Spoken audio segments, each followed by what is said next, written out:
All right. Good morning. Good morning.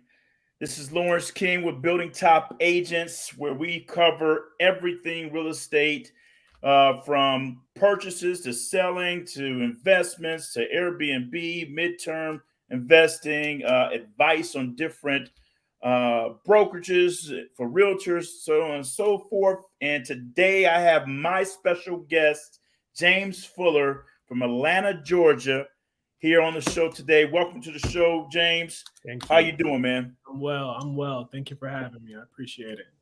James, so you are with Loving Atlanta Life, right? In Georgia, Atlanta, Georgia? Yes. Yep. All right. Tell us a little bit about James Fuller and who you are, where you grew up, and what you're currently doing in the real estate space right now. Yeah. So I always say that I have the windiest road to real estate. Like I didn't have a direct path to real estate, and I didn't even think I was going to be in real estate. Honestly, I thought it was something that I just wouldn't do. But I'm originally from LA, born in LA, grew up partially. I saw that Lakers logo behind you, so that's why I asked you about it. But I grew up there, spent some time in Las Vegas right after that. Then kind of bounced around and played basketball, played some international basketball.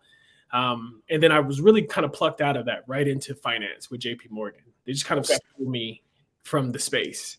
And so I immediately went into private wealth management for about 6 or 7 years with JP Morgan. And I've always been an entrepreneur myself. So I started companies. I started a tutoring company, then sold it, started a real estate magazine. And that's kind of how I backed my way into real estate, which was a kind of a windy road, but that's the short, condensed version of it. Okay, cool. And so how long did you work for JP Morgan Chase? I was with JP Morgan 8 years in private wealth and mergers. Wow. Okay. Yeah, I kind of knew a little bit about it. I didn't know how long you were with them for. Obviously you have extensive background in the finance sector. How does that kind of give you a competitive edge in negotiating in real estate deals and understand like market trends, different stuff like that? How does that help you out in your business? Yeah, I would say there's really two things. I think one, my time at JP Morgan was second to none. I probably never consumed as much information as I did during that time period. And I worked around a really amazing team of people. But the two things that you learn there is how to decipher data. I think there's a lot of noise, especially in our industry. There's just a ton of noise. There's always breaking news. Something's happening. And every day we wake up and there's breaking news and the world's falling apart and the sky's falling. And then one day we're back up, and it's our job, or part of my job at JP Morgan was to decipher that. And then the second part of the job is to relay that to clients. You have to give them sound advice. And so I think those are the two parts that I bring with me from finance, is the ability to tell a client like, hey, look, the data says this specifically. And not to say get emotional about it or involve my own feelings. I'm only going to give you what the data tells me. And that way we can make a sound, logical decision based off of that. And then from there, we can take the analytical part of it, or how you help guide your client through advice, is to say, now, how does this raw data relate to your needs? Got it. And then as far as how are you staying up to date on that type of stuff, seeing that you're no longer with JP Morgan Chase anymore? Like, how do you stay up on that type of stuff? There's a couple of things that I follow. Morning Brew is a good email that you get every single day. I think every agent should get some current information. I love NPR radio, believe it or not, primarily because there's not a lot of opinions. They're just going to give you facts about what's going on around the world. And so you'll at the very least be up to date with current events. And so those are just little things that I do. And I also follow old economists like Dr. David Kelly. He's a great one from JP Morgan, who just has a good, keen eye for the markets. And I avoid every news channel like the plague. So the news channels we avoid, more facts and data. We're going after more than anything, right? Right. Trying to stay away from the emotional side of things on the news. That's right. Yeah. Sky's falling, right? Yeah. Look, oftentimes, besides in Chicken Little, I don't think the sky has ever fallen. And so, to my knowledge. And so if the sky has never fallen, it's probably not going to start today. So how do we then relay that to your client so they can too believe that the sky isn't falling today? Right. So in let me ask you this: you deal with because you're the chief growth operator over at Loving Atlanta Life, right? Yeah. So how have you helped realtors? Like, you got any examples of how you help realtors like kind of maximize their profits and minimize like financial risk with selecting a brokerage? Yeah, I'll give you, since we're talking about Loving Atlanta Life, I'll give you a direct conversation about that team. So before Loving Atlanta Life was a team, there was one member. It was Ashley Kimball. She was Loving Atlanta Life. Okay. She, at the time, I was at Compass and I was helping advise Compass on strategic growth. And so that's growing agent population while managing P&L and providing resources and programs to agents to grow their businesses. And so she came through with a team and she had grown to a place where she's like, I think I'm pushing up against the ceiling of what this team now offers me. So what's next for me? And so we sat down and I said, well, let's look at all of your options. Maybe it's to stay at Compass, maybe it's to go somewhere else, but you should outline all of those options. So the first thing we do is we look at finance, based off of what you currently make today, Okay. based off of the trends of your business over the last 2 to 3 years, we can reasonably project where you're going, right? Okay. So we're going back 3 years max. 3 years max. Anything more than that, there's just confusing data, and most agents don't have succinct data through that period Right. of time. And so, in this was back in 2019, ahead of the pandemic changes, and Right. so obviously now you have to take in consideration some variable because of the pandemic, but either boosted a lot of businesses or hurt some, right? And so the first thing you do is you look at the finances. So we took 5 brokerages really. It was Stay at Compass, go to Palmer House, which is now Home Smart, look at Coldwell Banker because Coldwell Banker was also offering compensation to agents to move, Keller Williams, and EXP. And when you line all of those brokerages up, you take the cap and the split and all that normal stuff that you look at, and we say, okay, what does the finance say? And we found that EXP happened to be right in line with HomeSmart and Keller Williams at the time. But the Okay. deciding difference was the camaraderie amongst agents. So first you take the data, and then you remember I said you take data, then you relate it to somebody's particular situation. So who has the most similarities to Ashley's trajectory, and how can we link her to a person that's like that? And Got so it. GoGo just happened to be the right person who had a lot of similarities, who was doing things that Ashley wanted to do in her business, so she could mentor her through that process while also saving a lot of money. And so we ran the projections. I think I said, look, I think it's a $52,000 difference between EXP and Compass. Like, you're going to make $52,000 more based on these projections. And I think when the numbers came in after the year, it was like 51.5. So we're 51.5. really close. So that was the gap between. Yeah. Between Wow. Split at Compass. And you have to look at it this way. I think some brokerages are really good at the cachet. They help build your brand. But at some point, your brand's going to have to stand on its own. And if your brand's strong enough to stand on its own, then maybe that's not the right partner for you because it's costing you money that's not providing value. Well, yeah, 100%. I mean, I think, and correct me if I'm wrong, anything that is based off of one person is not, it's not really a business, right? If you can make a brand and grow that brand, it's not just based off that one person. You have a team. I think that has speaks more volume. Am I Yeah, correct? I think a person can be a brand, Just but one. they can be the front facing version of the brand. So it's possible, but a person can't run a brand. Like, if you're by yourself, your business is probably running you. If we're being honest, like, you're Right. not running a business. Yeah, The business is definitely. running you and likely running you into the ground.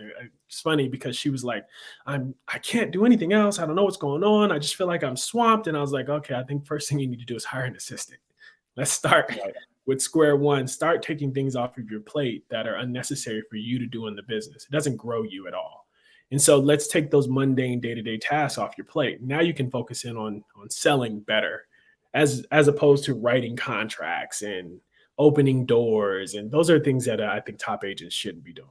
Right. So, like, kind of like hiring a TC transaction coordinator, hiring a list, open house agent or showing agents. Showing agents, virtual assistants, all of Right. the mundane tasks that don't actually provide value. And I always look at it this way: if you can understand what your hourly wage, or what should I, based off of my income, how much should I be paid for an hour of my time? If anything that I'm doing is producing less value than that, then I should hire somebody to do it. It Yeah, shouldn't and be. I always wonder, like, how do you break down how much how can you put like an hourly rate on your time, right? That's the most Yeah. expensive thing.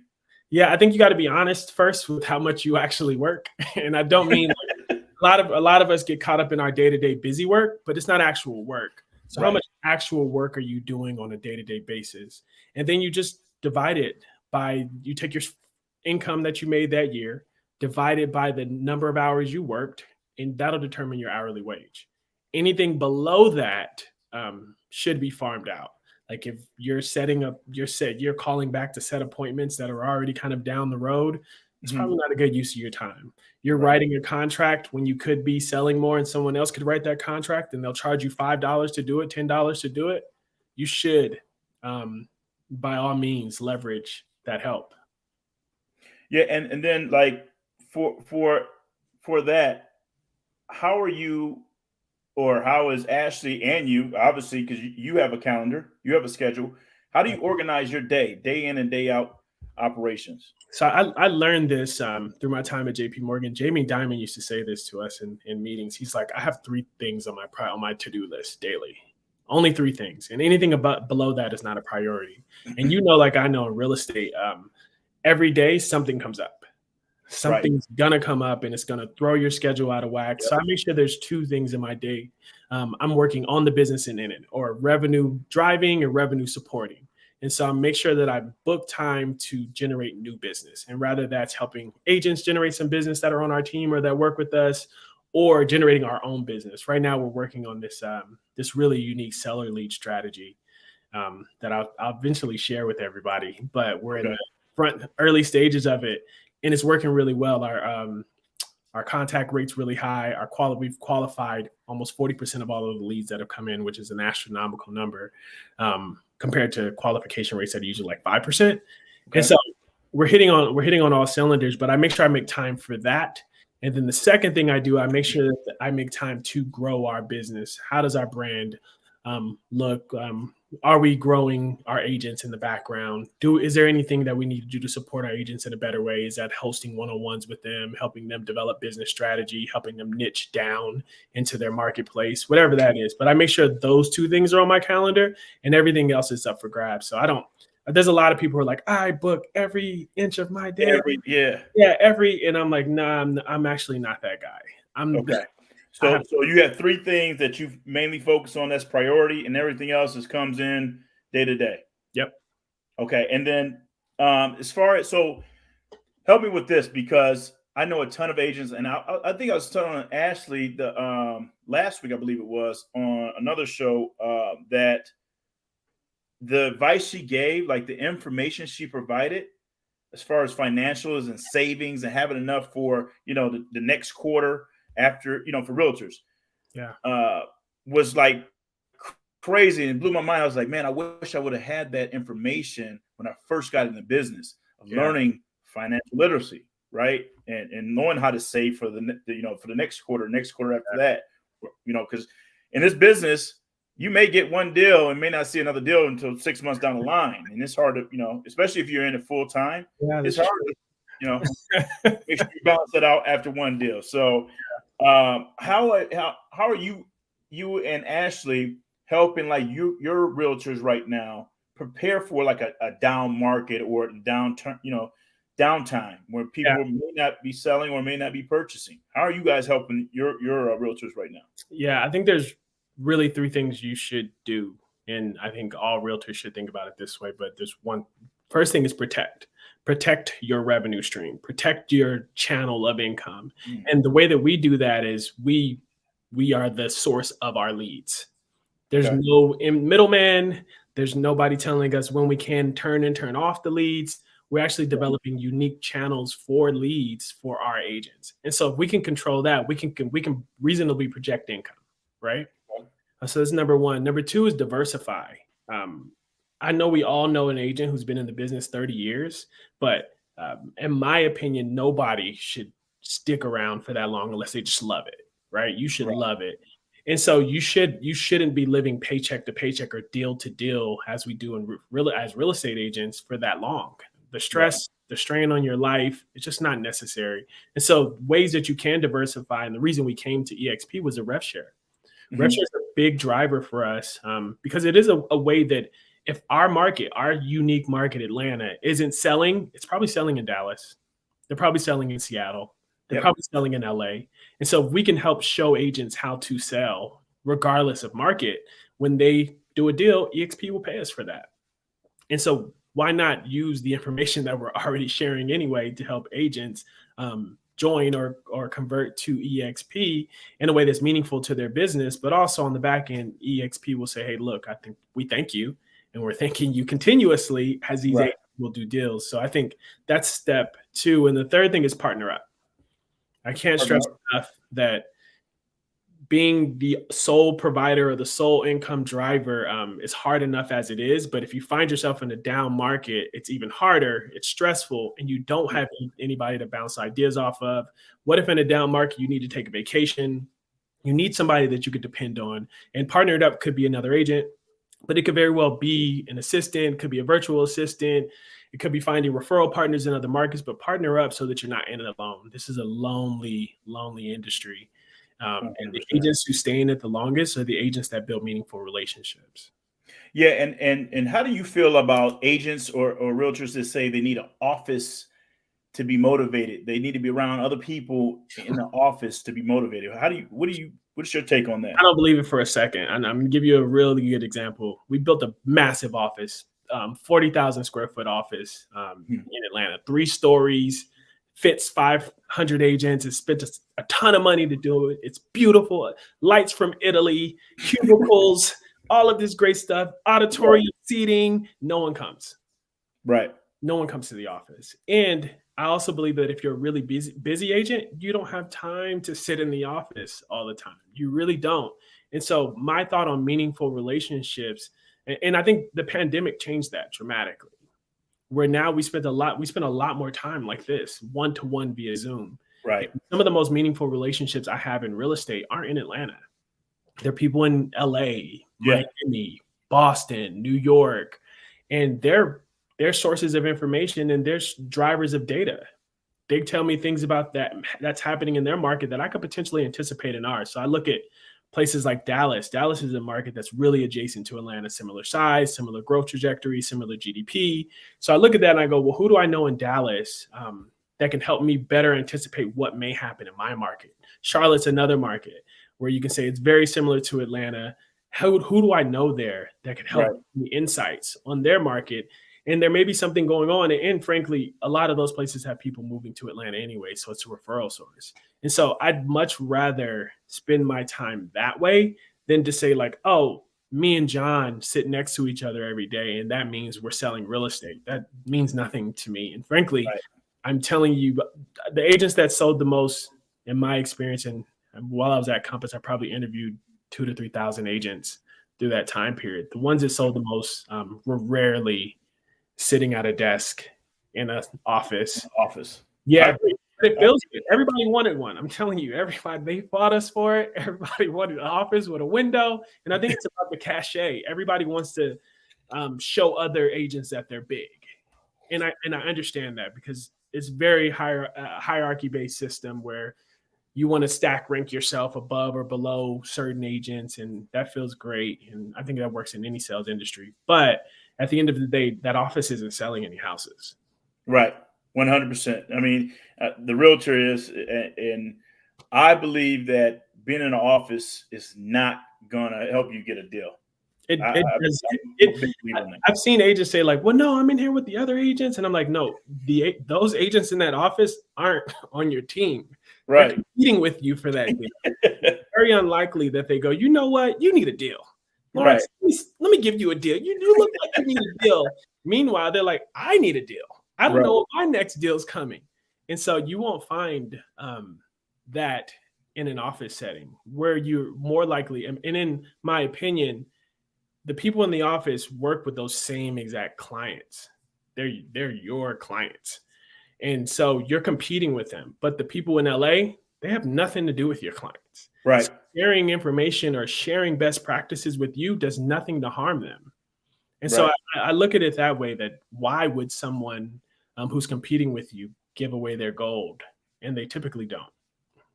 Yeah. And I mean, that's great. That's great. A great insight on that topic, man. I hear a ton of agents telling me, like, when I talk to agents, that's the first thing they say. I need an office, right? They think automatically, hey, I'm gonna get a deal in the office. I need to be in the office. I need to be with the team.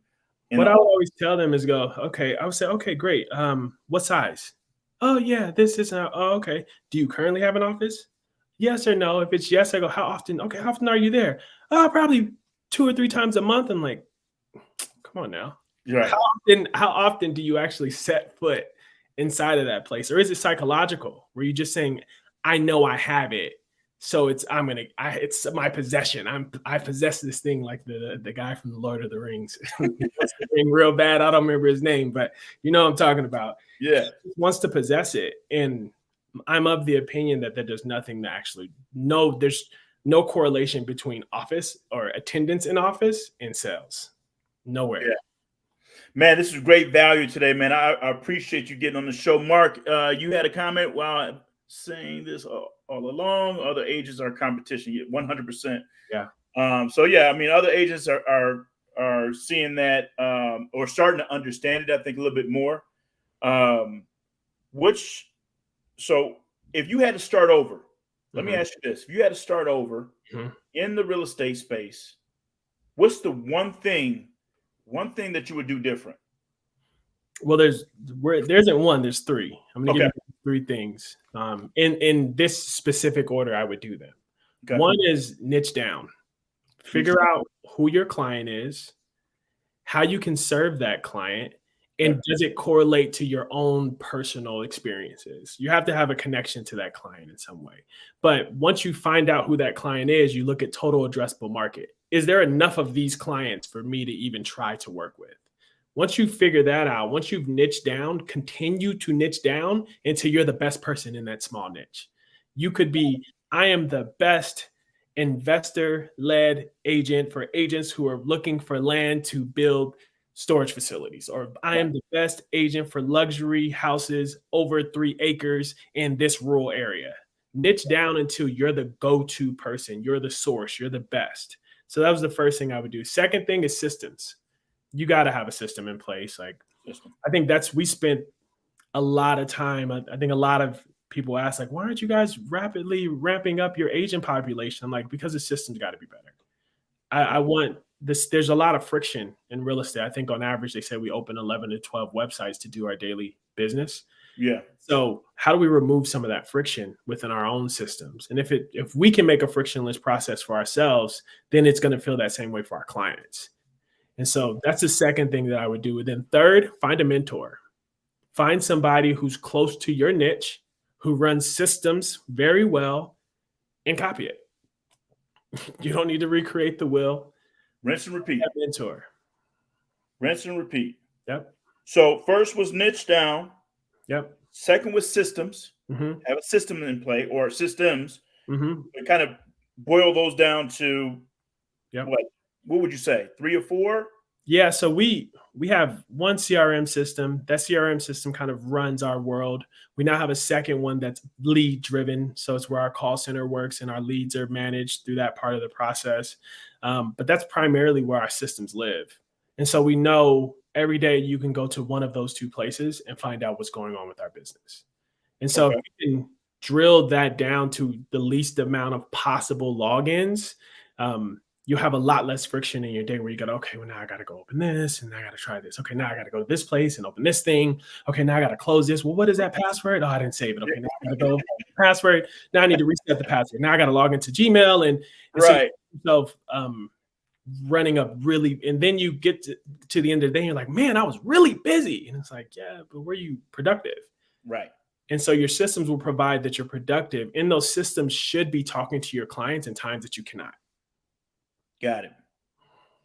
And kind of like automation too, as well, You right? gotta have if you're not using automation, if you're not using AI, um, you're gonna lose your business. Yep. There's no way around it. Automation and AI are here to stay. They're in our industry. We're one of the last industries to get it. I think education's right after us, education and healthcare. But we're one of the last, we're the laggards. We're behind the times. And so you're going to see a lot of innovation around it. Don't shy away from it. Don't say that this is not in my business or this is not what I do. Learn what you can implement and build into your business because we've removed some virtual assistants because of automation. Right. Yeah. I mean, 100%. VAs are going to start getting It's weeded a out great from case AI. study measure. That marketing, Yeah. copywriting, it's just as good, if not better, than we had expert copywriters when I was at Compass. We had the best and the brightest in the world, and it's just as good. Yeah. The leads that I ran while at Compass, I'm running similar ads with copy written here, and right now the cost per ad we're running on is like $2. Wow. So it's really effective. Okay. And then last was mentor. Get a mentor, right?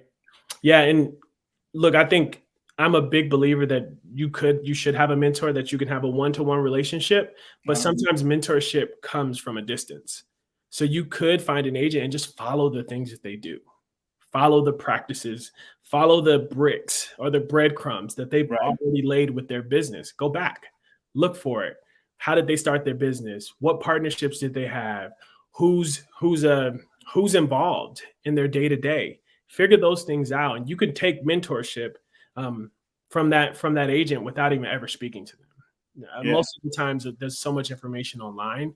Um, Right. you don't need, Google, yeah, Google is a beast. Google, YouTube, Instagram, YouTube. TikTok. Everybody has one, and Right. there's probably their life story somewhere. And so Right. you could really dive into that. But the best way to do it is to find somebody in your industry, likely in your market or outside, doesn't matter, but you have and serve that mentor in some way. Find out ways that you can get back to them. If you get back to them, then they're more than happy to help you. And then the last thing you should do with your mentor is if they ask you to do something, do it and report back. Got it. Close the loop on all things that they say. If they say, hey, you know what? You should really try this, this, and this. Try it and come back to the mentor and say, hey, look, Lawrence, I put into practice exactly what you were talking about, and these were the results. And they go, oh, wow, okay. Let me share some more information with you.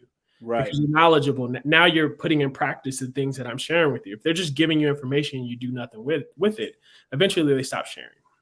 Yeah.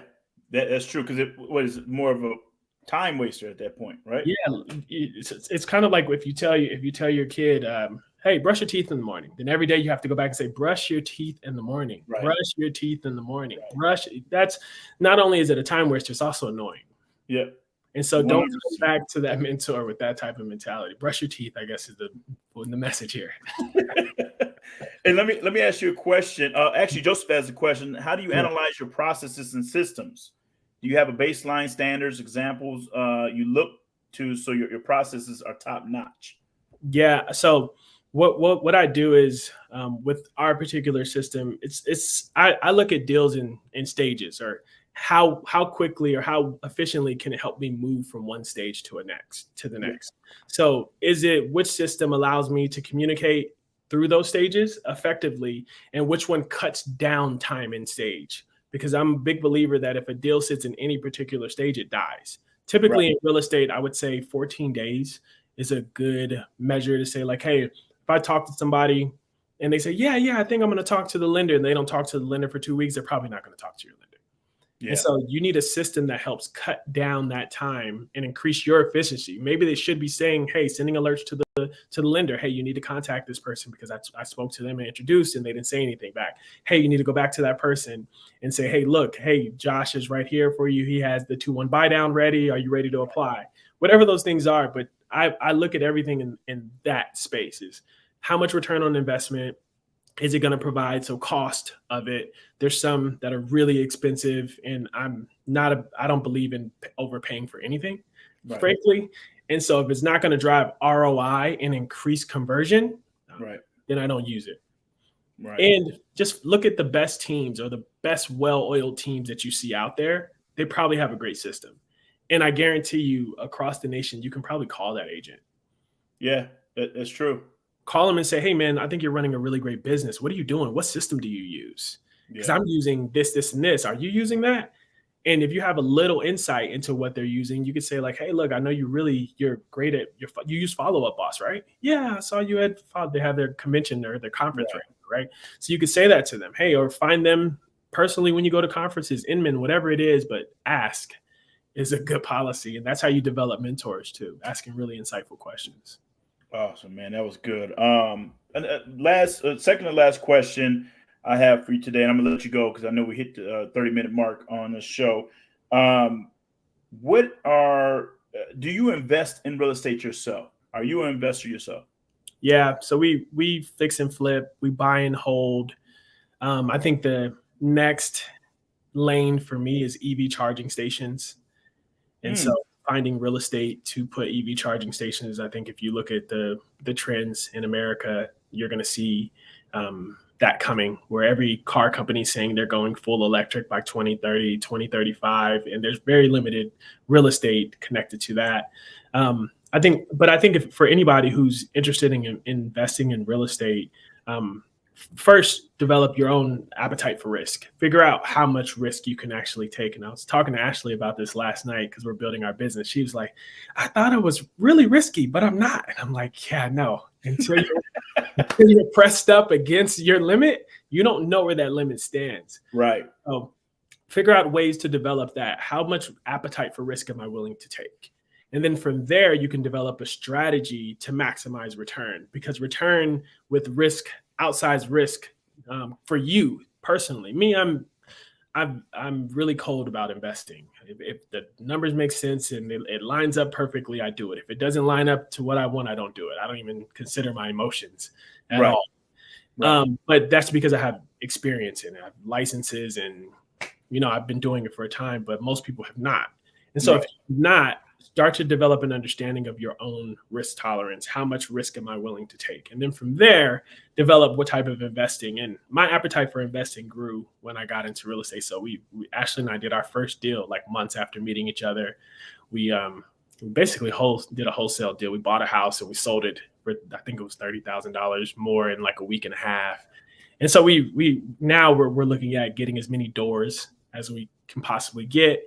I think real estate's probably one of the only assets of all the asset classes that you can actually build wealth through appreciation of value while getting paid to do it. Right. So you guys looking into doors, multiple doors, Yeah, commercial. yeah. Well, look, what we want to do is we have a program called 12 Months to Home Ownership, and this is a passion project of mine, Okay. where we take individuals who through a financial literacy course.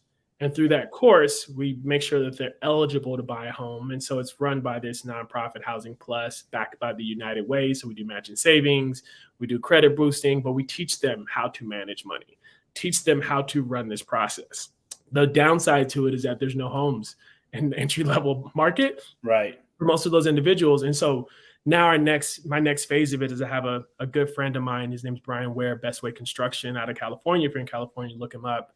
But he's a builder. And so the plan now is if we cannot find homes for those individuals, we should build them. So buying land. Buying land, building communities, maybe it's small footprint homes. I think that's a big deal now. But we're looking at all of the strategies to help get those people into homes. And I'm a big believer that everybody should have access, at least to the resources. It's up to you what you do with them. But once they get through that program, I want them to be able to walk into a home. Got it. Got it. That's good, man. Dude. I'm blown away. So, James, where can people find you on social media throughout all social media? So I only have Instagram. Okay. It's C Fuller Vision. C is my middle initial for Chris, but C Fuller Vision. C, my last name, the word vision. And if you go to lovingrealtorlife.com, I actually jotted down all my thoughts on brokerage movement. And Okay. so all of the things that an agent needs to know and what tests they need to put their brokerage through, the book's right on the site. And so it's yeah, you can go check it out anytime. But yeah, C Fuller Vision. If you have any questions, anybody DM me. Awesome, man. I'm gonna make sure we put this in the notes on this show down below. Thank you so much for getting on the show today. I really appreciate this time. I mean, you gave us some great info to suck in 35 minutes, less 35 minutes. You gave us some great information. So go check them out. James Fuller, everybody. I appreciate this time, James. Thank you. Yeah, thank you. Thank you. Appreciate it. Take care. You too.